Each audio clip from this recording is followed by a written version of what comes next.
রাধে রাধে সবাইকে আমার নতুন একটা ব্লগে তোমাদের সকলকে স্বাগত জানাই। আজকের ব্লগটা কিন্তু আমি বাংলা ভাষায় বলছি না, কারণ আমার বাংলা ভাষায় কথা বলাটা একটুখানি ফানি টাইপের হয়ে যায়। কিন্তু আজকের ব্লগটা কিন্তু মোটেই ফানি নয়। এই যে দেখো, সকাল সকাল উঠে একদম মেকআপ টেকআপ করে রেডি হয়ে গেছি। মানে মেকআপ করিনি, আমার যতটুকু দরকার মানে আইলাইনার, কাজল এন্ড লিপস্টিক আর একটা ছোট্ট টিপ পরেছি।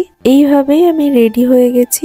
আর একটা ছোট্ট জিনিস যেটার দরকার সেটা হচ্ছে একটা ছোট্ট ঝুমকা। তো সেই ঝুমকাটাই কানে পরে নিলাম। আর আজকে কি বলতো, আজকে হচ্ছে আমাদের বাড়িতে নারায়ণ পুজো হচ্ছে, মানে আজকে গৃহপ্রবেশ হবে। আসলে গৃহপ্রবেশটা না অনেকটাই বড় করে করার কথা ছিল, কিন্তু কিছু সমস্যার জন্য গৃহপ্রবেশটা একদম তাড়াহুড়োর মধ্যে খুবই তাড়াতাড়ি করে নিতে হলো। মানে পরশুদিনই ঠিক করা হয়েছে যে পরশুদিন গৃহপ্রবেশ হবে। এইভাবেই আমাদের সবকিছু কিন্তু গুছিয়ে নিতে হয়েছে। আর এখানে আমি পুরো রেডি হয়ে এবার নতুন ঘরে যাচ্ছি, কারণ ওখানে অলরেডি পুজো কিন্তু স্টার্ট হয়ে গেছে। যেহেতু আজকে আমি পুজো দিতে পারবো না, তার জন্যই আমি আর কি একটু পুজো টুজো শুরু হওয়ার পরেই ঢুকছি। আর এই দেখো, এটা হচ্ছে আমাদের বারান্দাটা। এখনো কিন্তু আমাদের বাড়ি পুরোপুরি তৈরি হয়নি, শুধুমাত্র নারায়ণ পুজো করে অর্থাৎ গৃহপ্রবেশটা করে রাখা হচ্ছে। পুরো বাড়িটা কমপ্লিট করার পর কিন্তু অবশ্যই সবাইকে নেমন্তন্ন করে বড় করে একটা করা হবে। এটারই কিন্তু প্ল্যানিং আছে। এবার জানি না, আপাতত ছোট্ট করে যতটা সম্ভব মানে সামর্থ্য মতো পুরোহিতকে বলা হয়েছিল ওইভাবেই ছোট্ট করে একটা পুজোর আয়োজন করা হয়েছে। কাউকেই তো ডাকা হয়নি, শুধুমাত্র আমরা ফ্যামিলি আর এই একজন দিদা এসেছিল, সে হচ্ছে মায়ের একটা পিসি হয়, একমাত্র সেই এসেছিল একটুখানি কাজে হেল্প করার জন্য, কারণ সমস্তটা একা হাতে মা করে নিতে পারবে না। তাই তো সেখানে একজন জ্ঞানী বড় মহিলার তো দরকার হয়, তার জন্য ওনাকে ডাকা হয়েছিল। আর কাউকেই সেরকম ভাবে ডাকা হয়নি। যেহেতু এটা আমি প্রথম গৃহপ্রবেশ দেখছি, মানে আমরা এতদিন যেই বাড়িটাতে থাকতাম সেই বাড়িটা যখন হয়েছিল তখন তো আর আমি এগুলো বোঝার মতো মানে তখন ওরকম বুঝতাম না, ছোট ছিলাম যেহেতু। তো এই প্রথম আমি এই গৃহপ্রবেশটা দেখছি এন্ড সবকিছু দেখলাম যে কি কি রিচুয়ালস থাকে, কি কি করতে হয়, সব মন্ত্রতন্ত্র শুনছিলাম বসে বসে। এখানে মেইন ছিল হচ্ছে মা আর বাবা, তাদেরকে নিয়েই পুজোটা করা হয়েছে।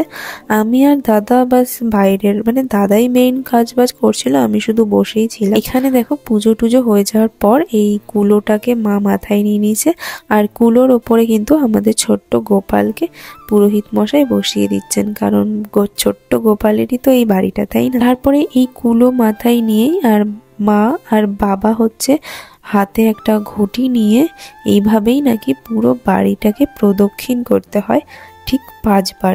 আর এই সময় কিন্তু ধূপকাঠি ধরিয়ে নিতে হয়, তারপরে শঙ্খ বাজাতে হয়। শঙ্খ বাজানোর দায়িত্বে ছিলাম আমি, আর বাকি সবাই মানে আমরা 4 জন মিলে প্রদক্ষিণ করছিলাম বাড়িটাকে।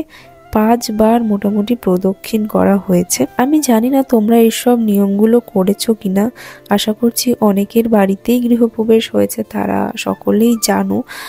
কিন্তু আমার কাছে যেহেতু এটা নতুন, তাই তোমাদের কাছে বলছি, মানে খুব এক্সাইটেড হয়ে বলছি তোমাদেরকে, কারণ এই পুরোটাই কিন্তু আমার কাছে একদম নতুন। 5 বার প্রদক্ষিণ করার পর মা আর বাবা কিন্তু ওখানে দাঁড়িয়ে পড়ে, আর ওখানে মা বাবাকে কিছু মন্ত্রতন্ত্র করানো হচ্ছিল। পূর্ব পশ্চিম উত্তর দক্ষিণ সব মিলিয়ে কিছু মন্ত্রতন্ত্র পড়ানো হচ্ছিল। আর এখানে হচ্ছে দুধ উতলানো হচ্ছে। তারপর দুধ উতলানোর জন্য আগুন ধরার কাজটা ছোড়দা না পারায় একজন মহিলার হাতে তুলে দেওয়া দুধ উতলিয়ে। আর ওই সামনে দেখেছেন এই মাছগুলো দিয়ে এই দুটো জিনিস দেখে নাকি ঘরে প্রবেশ করতে হয়। আর এদিকে ওপরে আমাদের জানালা লাগানোর কাজ হচ্ছিল, তো ওপর থেকে কাচের টুকরো পড়ছিল। এইভাবে সমস্ত রিচুয়ালস করে আবার পুরোহিত মশাই বসে পড়েছিলেন মন্ত্র পড়তে এন্ড পুজো করতে।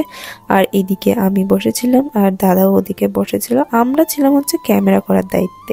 তারপরে পুজো টুজো হয়ে গেল, মানে এরপর হচ্ছে যজ্ঞর পালা। তো পুরোহিত মশাই যজ্ঞের আয়োজন করছিলেন। এই যজ্ঞ আমি আগেও দেখেছি, পাড়ার ক্লাবের দুর্গাপুজোর সময় এই যজ্ঞ করতে দেখেছিলাম। আর এই গৃহপ্রবেশের সময় দেখছি।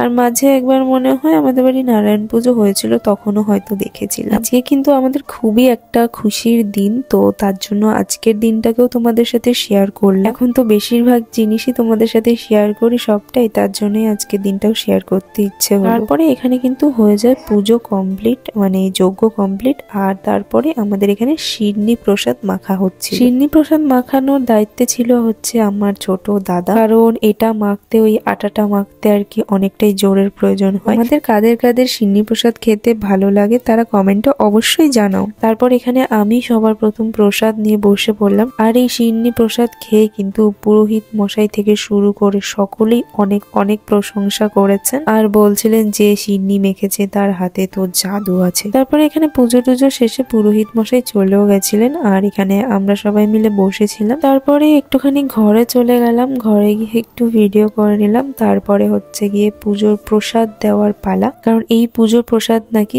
আশেপাশের 5 বাড়িতে দিতে হয়, তাই মধুকে ডেকেছিলাম। যেহেতু মধু আমাদের পাশেই থাকে, তো মধুকে নিয়ে আরো 4টে বাড়িতে এইভাবেই প্রসাদ দেওয়া হয়। মধুকে একদম কলেজ থেকে আসছিল তখনই দৌড়ে বেঁধে নিয়ে এসেছি, আর এদিকে কিন্তু আমি ড্রেসও চেঞ্জ করে নিয়েছি। তারপরে চলে এলো মাসি, মেসো আর বোন। তারপরে ওদের সাথে আমি একটুখানি পনির দিয়ে ভাত খেয়ে নিলাম। তারপরে একটু রেস্ট করার জন্য শুয়ে পড়লাম। এতটা টায়ার্ড লাগছিল, কিছু না করেও আবার টায়ার্ড লাগছিল, কেন জানি না। তারপরে দেখো একটা পিচ্চি চলে এসেছিল আমাদের বাড়ি।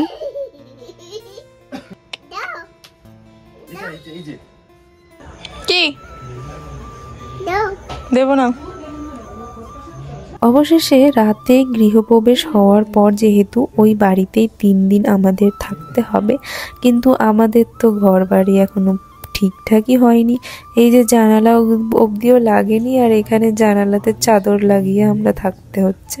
তারপরে এখানে তোষক পাতা হচ্ছিল, যেহেতু আমরা সবাই মিলে থাকবো। এই জিনিসটা কিন্তু বেশ মজার, মানে মনে হচ্ছে যেন কোনো ক্যাম্পে এসেছি। কিন্তু এত কষ্ট, সত্যি বলতে এই রাতে যে আমার একদমই ঘুম হয়নি, সারা রাত আমার একটুও ঘুম হয়নি। প্রথমত যেহেতু জানালা নেই, তার জন্য প্রচন্ড মশা কামড়েছে, এন্ড রাতের বেলায় কুকুর বিড়ালের আওয়াজে আমাদের ঘুম ভেঙে যায়। তো এই দিন আমরা কিন্তু কেউই ঠিকঠাক ঘুমাতে পারিনি একদমই। আমি এই প্রথম দিনই এখানে শুয়েছিলাম, নেক্সট দিন থেকে আমি বাপরে বাপ ঘরে চলে গিয়েছি, আমি আর শুইনি। তো এই ছিল আজকে গৃহপ্রবেশের ব্লগ। ভিডিওটা তোমাদের কেমন লাগলো অবশ্যই কমেন্টে জানিও, আর ভিডিওটা ভালো লাগলে লাইকটা করতে ভুলো না কিন্তু। আর হ্যাঁ, আমার ফেসবুক পেজটাকে ফলো করতে ভুলো না, আর চ্যানেলে নতুন হলে সাবস্ক্রাইবটা করে দিও। তো চলো আজকের ভিডিওটা এই অবধি, দেখা হবে নেক্সট কোনো ব্লগে, ততক্ষণের জন্য টাটা।